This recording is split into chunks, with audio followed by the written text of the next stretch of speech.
नमस्कार मित्रों, मैं आप सभी की सेवा में एक कविता प्रस्तुत कर रहा हूँ। यह कविता मेरे बड़े भाई आदरणीय डॉक्टर रामदास जी टोंडे सर जिन्होंने लिखी है। ये वही रामदास जी टोंडे सर हैं जिन्होंने असिस्टेंट प्रोफेसर और जिनको पिछले वर्ष महाराष्ट्र राज्य हिंदी साहित्य अकादमी का पुरस्कार सफर में धूप तो होगी इस आत्मकथा के लिए मिला। तो उनकी ये कविता लहरें, समंदर की लहरों पर समंदर के किनारे बैठकर उन्होंने यह कविता की। अधिक समय नहीं लूँगा, सीधी कविता पर आता हूँ। समंदर की लहरों की तरह, समंदर की लहरों की तरह मन में भी उठती हैं लहरें निरंतर। समंदर की लहरों की तरह मन में भी उठती हैं लहरें निरंतर। देखते ही देखते उनका पल पल रूप बदलना, देखते ही उनका पल पल रूप बदलना, फिर आना किनारे से टकराना, फिर आना किनारे से टकराना, फिर बनना फिर मिटना।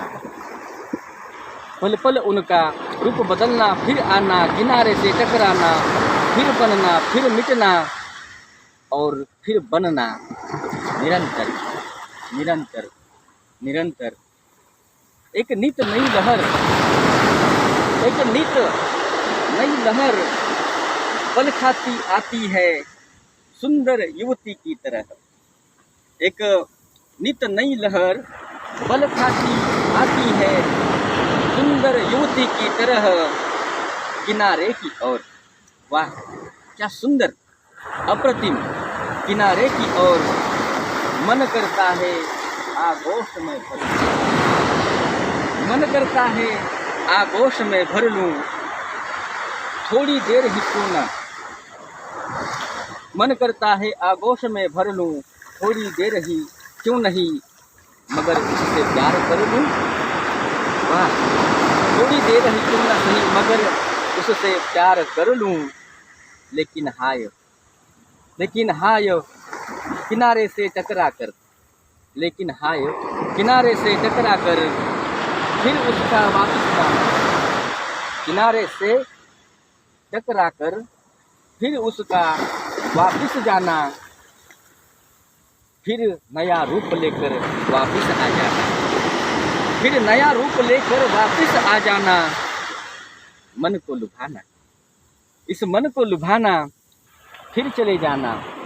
मन को लुभाना, फिर चले जाना, फिर आना निरंतर निरंतर निरंतर निरंतर।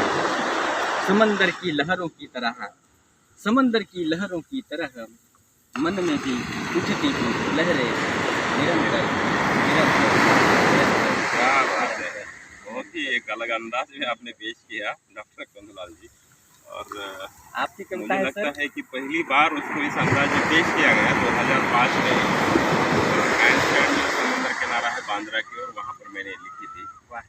वहाँ पर समंदर के किनारे बैठ के, और मुझे लग रहा है कि बांद्रा से लेकर वसई तक का उसका सफर जो है आज आपके अंदाज में बयान में बहुत रहा है सर। ये बहुत बड़ी बात, पीढ़ के ये और सुपुत्र बहुत खुशी है। और मुझे लगता है कि आज नया वर्ष हम मना रहे हैं। समंदर पर भी हो जाए, हम अपने धुन में अपनी वस्तु में गाते हैं, घूमते हैं, और उसके किनारे आकर उसकी लहरों पर, उसकी विशालता पर, उसकी उदात्तता पर हमने आपकी कलम उन लहरों पर चली। सच में आपका मन संवेदनशील है और क्या सुंदर आपने लहरें। आपने वसई में आकर मतलब एक समा बांध दिया समंदर के किनारे। आज आप वैसे तो आपकी कविताएं वगैरह सोशल मीडिया पर थी, लेकिन आज वसई में ही आकर ये खास हो गई, ये बहुत बड़ी बात है। ये क्षण अद्भुत रहा और इन लहरों को समंदर के साक्षी मानकर सच में आज का सुवर्ण अक्षरों से यह क्षण 2025